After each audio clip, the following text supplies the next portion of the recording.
Hello दोस्तों, नमस्कार। स्वागत है आप सभी का आपके अपने YouTube channel result with Gautam sir पर। तो कैसे हैं आप सभी लोग? आशा करता हूँ ठीक होंगे और अच्छे होंगे। आज हम बात करने वाले हैं आपके इंडियन पॉलिटी पर, और हमने आपको बताया था ज्योग्राफी की क्लास में कि आज जो है क्लास आप लोगों की इंडियन पॉलिटी की भी क्लास होगी। हमारा आज का उद्देश्य ये है कि आज थोड़ा सा हमें काम से घर जाना है, तो इसलिए हमने सोचा कि आप लोगों की जो क्लास है कहीं ना कहीं ज़्यादा डिस्टर्ब ना हो, और जो है आप लोगों की क्लास आज इंडियन पॉलिटी और ज्योग्राफी की दोनों की हो जाएगी। और उसके बाद में कल जो आपकी यूपी स्पेशल की क्लास है आज और कल हम लोग नहीं कर पाएंगे, और कल परसों से हम लोग इसकी क्लास को करेंगे। कल जो है आपकी इंडियन पॉलिटी की क्लास होगी, और आज जो है हम लोग इंडियन पॉलिटी और उसकी ज्योग्राफी की क्लास आप लोग देख पा रहे होंगे। तो सबसे पहले मैंने आपको लिखा है, जैसा कि आप लोग यहाँ पर देख पा रहे होंगे, कि बंगाल के नवाब। बंगाल के नवाबों पर पिछली कक्षा में हमने जो मतलब चर्चा की थी, तो उस पर इंडियन पॉलिटी में तो सबसे पहले हमने चर्चा करी थी आपके किस विषय पर। इससे पहले जो ऐतिहासिक विकास हुआ करता था, ऐतिहासिक कंपनियां जो आपकी आई थी, जैसे कि पुर्तगाली जो आए थे 1498 में, पुर्तगाली सबसे पहले आए, और उसके बाद में डच आते हैं, फ्रांसीसी आते हैं और अंग्रेज आते हैं। इन सब के विषय में हमने यहाँ पर चर्चा कर ली थी। उसके बाद में मैंने बताया था अगली जो क्लास होगी आप लोगों की आपके बंगाल के नवाबों पर डिपेंड होगी। तो ये बंगाल के नवाबों की जो आज की क्लास है वो स्टार्ट करते हैं। होता क्या है, सबसे पहले 1707 में औरंगजेब की मृत्यु हो जाती है। जब औरंगजेब की मृत्यु हो गई तो उसके बाद में आपको पता है, मैंने यूपी स्पेशल की क्लास में भी बताया था कि उसके बाद के जो शासक आते हैं 50 वर्षों में ही मात्र 50 वर्षों में ही 8 शासक शासन करने के लिए आ जाते हैं, जबकि 49 वर्षों तक उसका औरंगजेब का लंबा समय शासनकाल चला हुआ था। तो हमने आपसे बात करी कि मात्र 50 वर्षों में। तो बात ये थी कि जब उसके बाद के जो भी शासक शासक आए आपके औरंगजेब के बाद के, तो औरंगजेब के बाद के शासकों ने कहीं न कहीं उतनी शक्तिशाली सेना को नियंत्रित नहीं कर पाया। कहीं न कहीं जो बंगाल, अवध और आपके दक्षिण भारत के कई ऐसे सूबे हुए, प्रांत हुए, हैदराबाद, इनको नियंत्रित नहीं कर पाए। और उसके बाद में धीरे धीरे वो लोग स्वतंत्र होते चले गए। स्वतंत्र होने के साथ साथ में उन लोगों ने अपनी नीतियाँ, रणनीतियाँ लागू करना स्टार्ट कर दिया था। बात यह हुई कि जब 1707 में औरंगजेब की मृत्यु हो जाती है, वर्ष 1707 में, मैंने ये कई बार लिखा है 1707 में किसकी मृत्यु हो रही है यहाँ पर? औरंगजेब की। औरंगजेब की मृत्यु यहाँ पर हो जाएगी, और इसकी मृत्यु के बाद में कई सारे कार्य जो है आपके स्टार्ट होंगे। देखना, औरंगजेब की मृत्यु हो गई 1707 में। उसके बाद में इसी के टाइम पीरियड में औरंगजेब का पोता हुआ करता था। औरंगजेब का पोता, इसका पोता हुआ करता था। उसका नाम क्या था? उसका नाम था अजीम उस्सान। दरअसल में अजीम उस्सान जो हुआ करता था, इसको जो बंगाल हुआ करता था, बंगाल के फौजदारी जितने भी हुआ करते थे, फौजदारी मामले अजीम उस्सान सुना करता था। लेकिन अजीम उस्सान का कार्य क्या था? दरअसल में अजीम उस्सान बंगाल का जो नवाब हुआ करता था, मुर्शीद कुली खान, मुर्शीद कुली खान नवाब नहीं हुआ करता था, तत्कालीन समय में वो दीवान हुआ करता था। तो बंगाल का जो दीवान हुआ करता था, इसके पास में कौन से मामले हुआ करते थे? इसके पास में दोस्तों हुआ करते थे फौजदारी मामले। देखिए, ध्यान से समझना है, कहाँ से हमारे संविधान की शुरुआत होती है उसको हम लोगों को समझना है। इसके पास में फौजदारी मामले हुआ करते थे। इसने क्या किया? फौजदारी मामलों को देखने के लिए ये कहाँ से कार्य करता था? आपका दिल्ली से ही कार्य किया करता था। इन मामलों को, जो बंगाल के फौजदारी मामले हुआ करते थे, बंगाल जो सूबा हुआ करता था, उन मामलों को दिल्ली से देखता था। कहाँ से? दिल्ली से ही देखता था। हुआ यह कि जब ये मामले दिल्ली से देखता था, तो वो कार्यशैली हुआ करती थी यहाँ की बंगाल की, तो किसके हाथ में रहती थी? बंगाल को जो दीवान होगा उसके हाथ में। तो बंगाल का जो दीवान हुआ करता था, बंगाल का दीवान,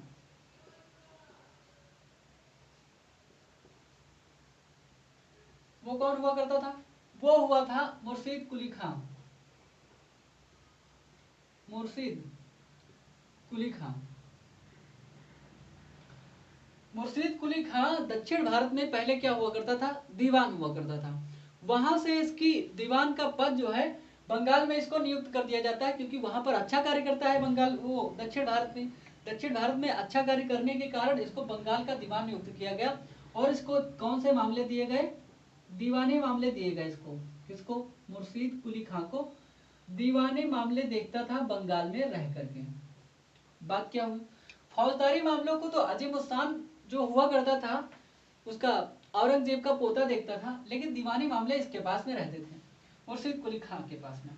हुआ क्या, जैसे ही इसकी मृत्यु हो गई तो उसकी मृत्यु होने के बाद में होता क्या है, अजीम उस्तान ने क्या किया, अजीम उस्तान के जो समय पीरियड में, टाइम काल में बंगाल में होता क्या है, एक चीज और सुन लीजिए। बंगाल का दीवान तत्कालीन समय में यह है मुर्शीद कुली खां। अब इसको थोड़ा सा हटा करके मुर्शीद कुली खां को जान लेते हैं। अजीम उस्तान को जान लेते हैं। अजीम उस्तान जो हुआ करता था, औरंगजेब के कितने बेटे हुए, औरंगजेब के 3 बेटे थे। औरंगजेब के कितने, 3 बेटे हुआ करते थे। औरंगजेब के 3 बेटों में कौन कौन से थे, इनके बारे में हम लोग बात करते हैं पहले थोड़ा सा। एक का नाम था मोहम्मद मुअज्जम, मोहम्मद मुअज्जम, ठीक है।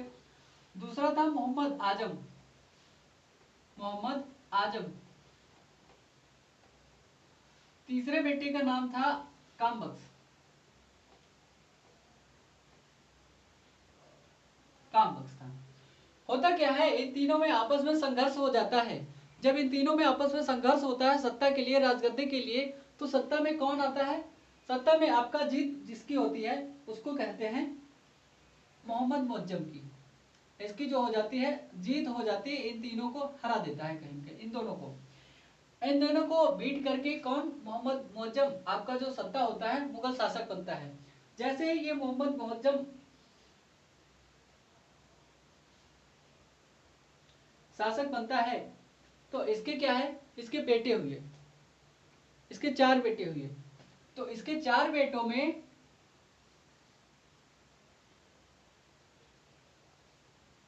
इसके 4 बेटे हुए। इसके 4 बेटों में कौन कौन हुआ करते थे, इसका बेटा हुआ अजीम उस्तान, मैंने आपको बताया जो औरंगजेब का पोता अजीम उस्तान। एक होगा आपका रजीम उस्तान, रजी है ना, रजीम उस्तान।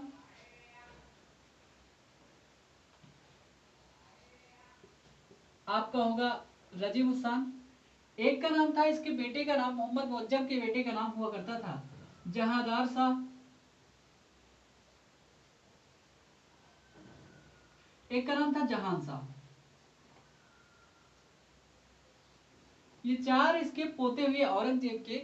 इन 4 पोतों ने, इनमें में से मतलब मोहम्मद मुअज्जम के जो लड़के हुआ करते थे, मोहम्मद मुअज्जम की जीत हुई। उसके बाद में अजीम उस्तान कौन से फौजदारी मामले देख रहा है, यहाँ पर आपको पता है ना, कहां पर देख रहा है, बंगाल में देख रहा है। अजीम उस्तान जो है फौजदारी मामले बंगाल में देख रहा है। रजीम उस्तान और जहान शाह को छोड़ दीजिए, उसके बाद में जहांदार शाह शासक बनता है। ये बना आपका मुगल शासक अपने पिता के बाद में।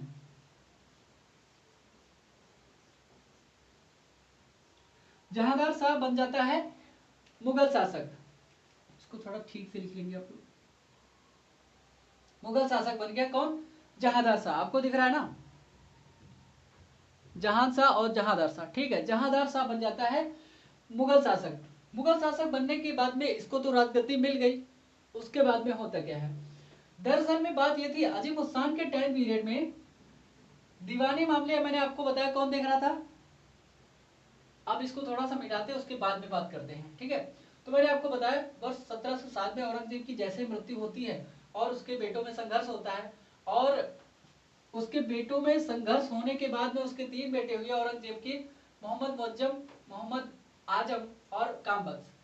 मोहम्मद मुअज्जम की जीत हो गई। उसके 4 बेटे हुआ करते थे। उसके 4 बेटों में आपका था अजीम उस्सान। अजीम उस्सान जो कि दिल्ली से ही मतलब अपने पिता की जो राजगद्दी हुआ करती थी वहीं से ये जो क्या करता था, फौजदारी मामले देखता था बंगाल के। एक बार अजीम उस्सान और एक बार आपका जहांदार शाह और एक जहां शाह। जहांदार शाह मुगल शासक बनता है। उसके बाद में होता क्या है, अब बात करते हैं आपके अजीम उस्सान की।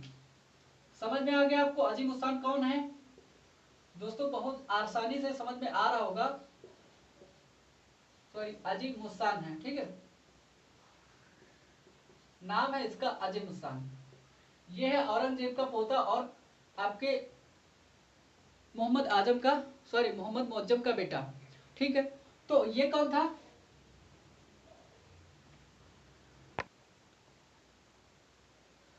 वो दोस्तों थोड़ी सी लाइट चली गई थी इसलिए थोड़ी सी प्रॉब्लम आ गई थी। तो आज हम मतलब अब हम बात करते हैं अजीम उस्सान के बारे में। तो अजीम उस्सान आपका था क्या? दरअसल में अजीम उस्सान तत्कालीन समय में मैंने बताया आपको बंगाल के जो आपके फौजदारी मामले हुआ करते थे वो देखता था। तो बंगाल में फौजदारी मामलों को देखते हुए ये लगभग कब से देख रहा था, ये आपके 1698 ईस्वी से ये जो है फौजदारी मामले आपके बंगाल में देख रहा था। होता क्या है, दरअसल में इसी के टाइम पीरियड में आपका जो आपका जहांदार शाह मैंने बताया इसका जो भाई हुआ करता था वो बन गया था मुगल शासक इसी के टाइम पीरियड में। और ये क्या था, बंगाल का फौजदारी मामले देख रहा था। तो इसके समय में एक अंग्रेज हुआ करते थे, इसका नाम था आपका जॉब चारनॉग, आपने सुना होगा जॉब चारनॉग। इसके 4 नाक नहीं हुआ करते थे, जो आप समझ रहे होंगे कि 4 नाक हुआ करते होंगे, इसके 4 नाक नहीं थे, इसका जॉब चारनॉग नाम था। तो ये क्या हुआ था, तत्कालीन समय में जॉब चारनॉग ने इससे अजीम उस्सान से 3 क्षेत्रों को लेता है। इन 3 क्षेत्रों को मिलाकर के कौन कौन से 3 क्षेत्र थे? एक था आपका कालीकाटा, ठीक, कालीकाटा, गोविंदपुर, सॉरी सूतानाटी पहले लिखिए, सूतानाटी,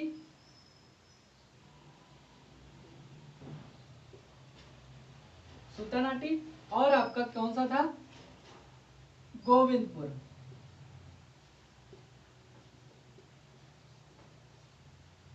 इन 3 क्षेत्रों को प्राप्त करता है और इन 3 क्षेत्रों को प्राप्त करके इस जॉब चारनॉग ने आपके किसकी, कोलकाता में फोर्ट विलियम किले की स्थापना की। किसकी? फोर्ट विलियम किले की। किसकी स्थापना करी दोस्तों? फोर्ट विलियम किले की।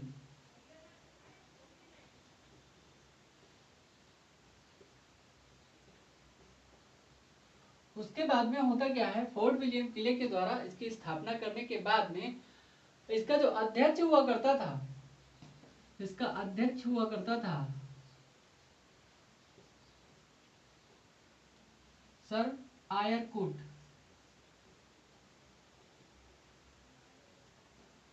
कौन था अध्यक्ष? सर आयरकूट इसका अध्यक्ष हुआ करता था। मैंने आपको बता दिया कि इसका जो अध्यक्ष हुआ करता था वो आपका कौन था, सर आयरकूट हुआ करता था। इसने क्या किया, सूतानाटी, कालीकाटा और गोविंदपुर इन तीनों को मिलाकर के फोर्ट विलियम किले की स्थापना की। और इसकी स्थापना के बाद में इसका अध्यक्ष कौन हुआ था, सर आयरकूट। इसको आप लोग देखेंगे। इसके बाद में होता क्या है, सर आयरकूट अजीम उस्सान के टाइम पीरियड में ही होता क्या है, इसके 3 अध्यक्ष मतलब 3 जो आपके वो हुए, इनको लेकर के 3 स्थानों को लेकर के 3 गांवों को 3 परगनों को किस भी मान लीजिए, इनको लेकर के जॉब चारनॉग ने क्या किया, फोर्ट विलियम किले की स्थापना की यहाँ पर, या कोलकाता की स्थापना की। बाद में होता क्या है, इसी के टाइम पीरियड में अजीम उस्सान के समय ही बंगाल में इसके बाद में एक राजनीति में बदलाव आता है और इसी टाइम पीरियड में मुगल शासक जो हुआ करता था, कौन, उसका नाम क्या था? मुगल शासक जो इसी के टाइम पीरियड में बना था, इसका नाम मैंने आपको बताया जहांदार शाह।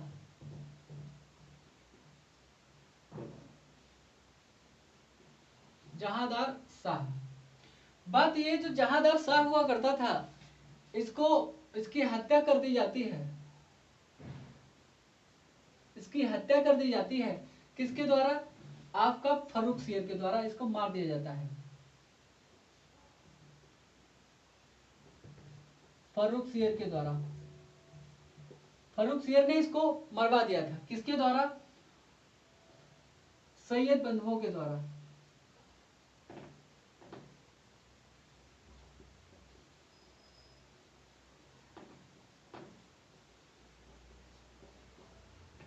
मरवा दिया किसको? मरवा दिया किसको? जहांदार शाह को। जब फर्रुखसियर के टाइम पीरियड में सैयद बंधुओं ने जहांदार शाह को मार दिया, इसको मारने के बाद में गद्दी पर मुगल शासक कौन बना?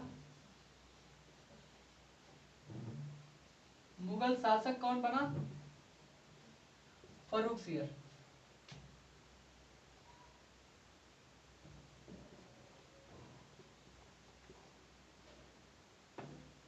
सियर बना। अब फर्रुखसियर बना मुगल शासक। ठीक है, तो फर्रुखसियर को एक दूसरे नाम से जाना जाता है। इसका अन्य नाम क्या है? घृणित कायर के नाम से जाना जाता है इसको।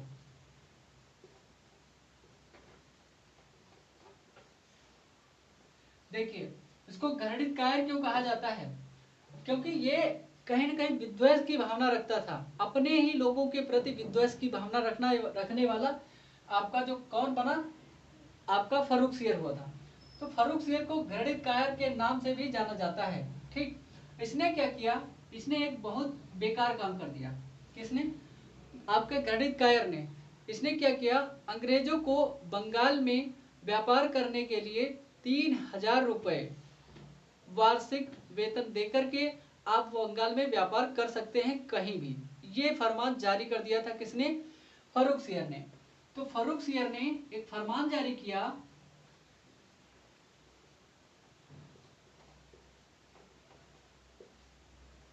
क्या किया? फर्रुखसियर ने 1617 में एक फरमान जारी किया। इस फरमान के द्वारा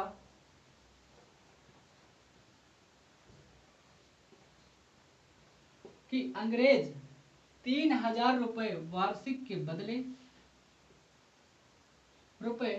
वार्षिक के बदले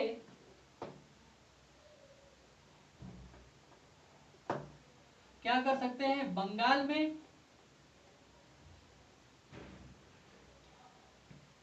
कहीं भी व्यापार कर सकते हैं।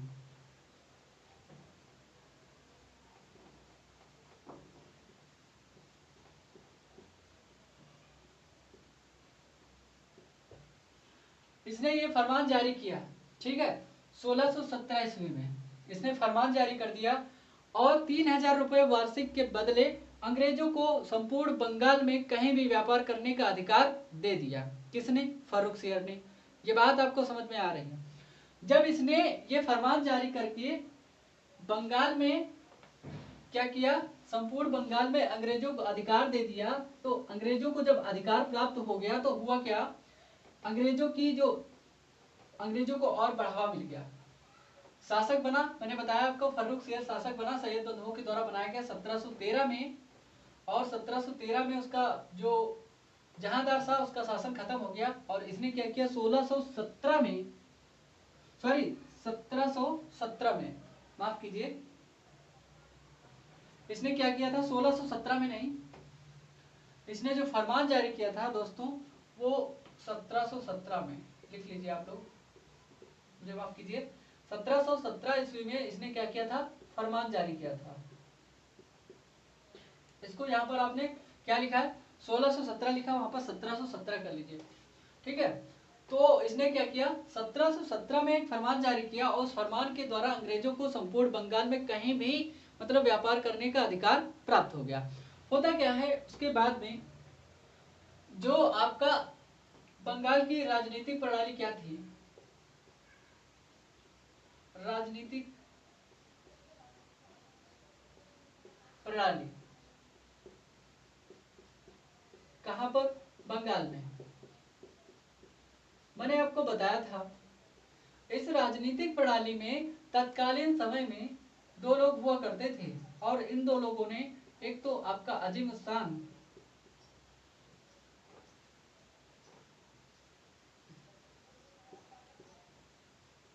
दूसरा आपका कौन हुआ, मुर्शीद कुली खान।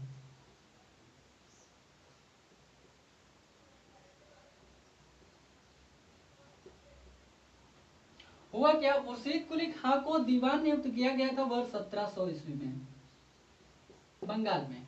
ये क्या था, फौजदारी मामले अपने लगातार देख रहा था। ये 1698 से, कब से, ये था आपका 1698 ईस्वी से इसको नियुक्त किया गया था। उसके बाद में ये क्या कर रहा था, इसके बाद से ये फौजदारी मामले यहाँ के देख रहा था,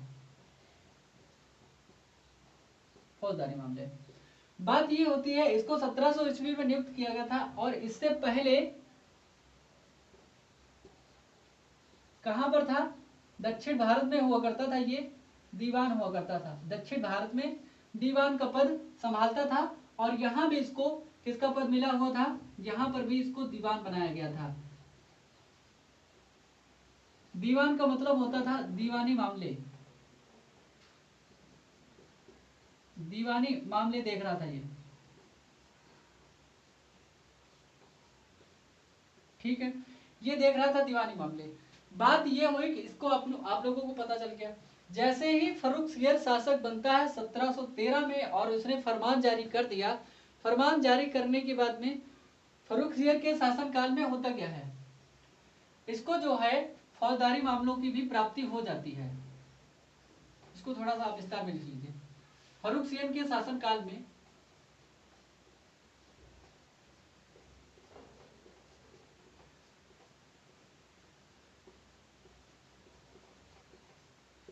शासक बनते ही किसको, मुर्शीद कुली खां को कौन से मामले प्राप्त हो गए,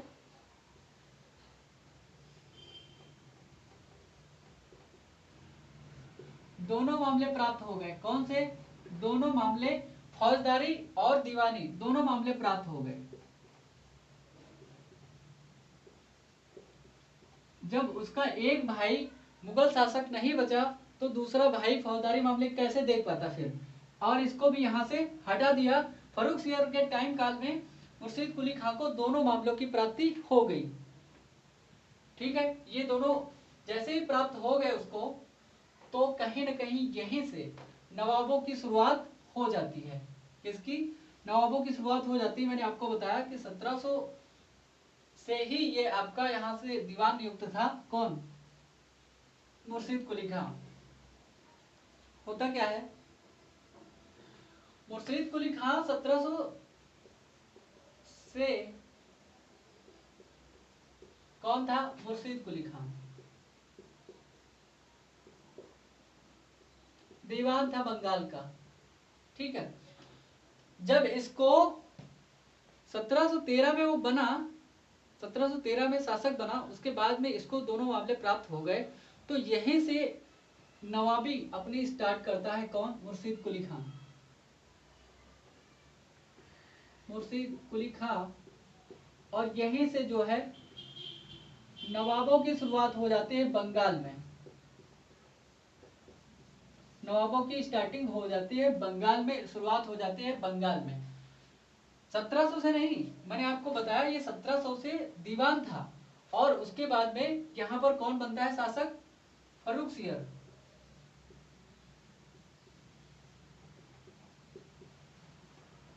फर्रुखसियर के बाद में क्या होता है, जैसे ही आपका ये फर्रुखसियर बना वैसे ही यहीं से दोनों मामले इसको प्राप्त हो जाते हैं और दोनों मामलों को लेकर के ये दीवान बनता है और यहीं से नवाब स्टार्ट होते हैं। नवाब, जैसे ही नवाबों की शुरुआत होती है, धीरे धीरे कहीं ना कहीं जब नवाबी प्राप्त करने के चक्कर में मुर्शीद कुली खान ने क्या किया, 1700 से लेकर के 1727 ईस्वी तक, कब तक, 1727 ईस्वी तक ये जो है आपका मुर्शीद कुली खान दीवान रहता है। 1727 ईस्वी तक दीवान रहा। कौन रहा? बंगाल का दीवान रहा मुर्शीद कुली खान।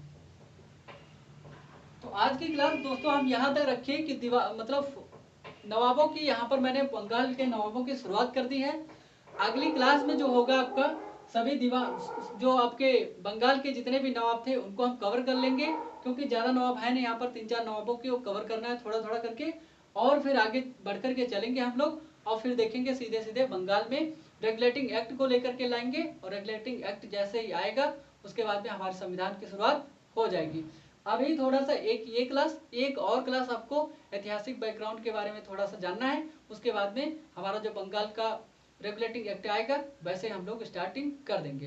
तो आज की क्लास यहीं तक रखेंगे, फिर उसके बाद में हम बात करेंगे कल की क्लास पर। कल तो आज की क्लास कैसी लगी आप लोगों को, आप लोग बताएंगे। तब तक के लिए आप सभी का तहे दिल से शुक्रिया, धन्यवाद। आपकी जो क्लास है अगर अच्छी लगती है तो दोस्तों तक शेयर कर दिया करें, और इसमें कोई हिचकिचाहट ना लाएं, क्योंकि ये जो आपको क्लास जो है समझ में तो आती होगी, क्योंकि मैंने एक आपको ब्रीफ दिया था।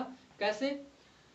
एक मैंने ब्रीफ दिया आपको। सबसे पहले होता क्या है, 1717 में औरंगजेब की मृत्यु होने के बाद में होता क्या है, औरंगजेब की मृत्यु होती है, उसके 3 बेटों में उसका राज्य जो है बन जाता है। मोहम्मद मुअज्जम क्या होता है, उसकी जीत को हासिल करता है। मोहम्मद मुअज्जम के बाद में उसका बेटा, उसके 4 बेटे हुए, उसमें से आपका अजीम उस्सान, रजीम उस्सान, जहान शाह, जहांदार शाह, उन चारों में से अजीम उस्सान जो हुआ करता था फौजदारी मामले अपने बाबा के शासनकाल से ही देख रहा था, बंगाल के 1698 ईस्वी से ही। और उसके बाद में जहांदार शाह जो होता है मुगल शासक बनता है।